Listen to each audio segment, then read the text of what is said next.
அண்ணன் சொல்லும்போது நீங்க நிறுத்த வேண்டியது அமைதியா இருந்தா எப்படி? என்ன சொல்றேன்னு பார்த்தேன். நான் சொல்லுவேன் நீங்க தங்கச்சின்னு சொல்லணும். சரி சரிம்மா. வணக்கம் அண்ணா.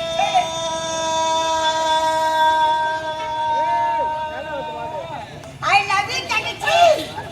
தங்கச்சிக்கிட்ட போய் ஐ லவ் யூ சொல்றேன். தங்கச்சிக்கிட்ட போய் எப்படி ஐ லவ் யூ சொல்றேன்? எப்படிக்கா போறியா? எங்கடா சொல்றேன்? நீ எந்த ஊர்ல இருக்கறீங்க? எங்கடா இருக்க? தங்கச்சிக்கிட்ட ஐ லவ் யூ சொல்லணும். தங்கச்சிக்கிட்ட போய் அண்ணா ஐ லவ் யூ சொல்லுவாங்களா? ஐ லவ் யூ சொல்றது தப்பான வார்த்தை கிடையாது. ஏன்டா தப்பு கிடையாது? ஒரு அன்பு, ஒரு பாசம், ஒரு நட்பு. ஓ லவ்னா அன்புன்னு சொல்றேன். ஆமாமா. தங்கச்சிக்கிட்ட போய் ஐ லவ் யூ சொல்லலாம்.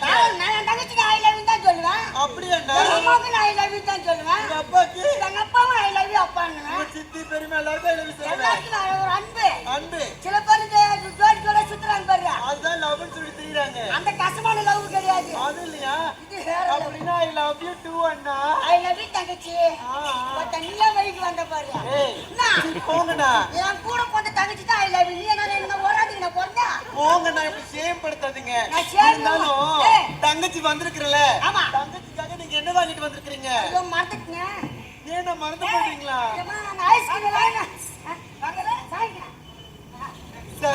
ஐஸ்கிரீம் வாங்கி பேக்ல வச்சேன். அது ஊருக்கு போட்டுக்கிச்சு.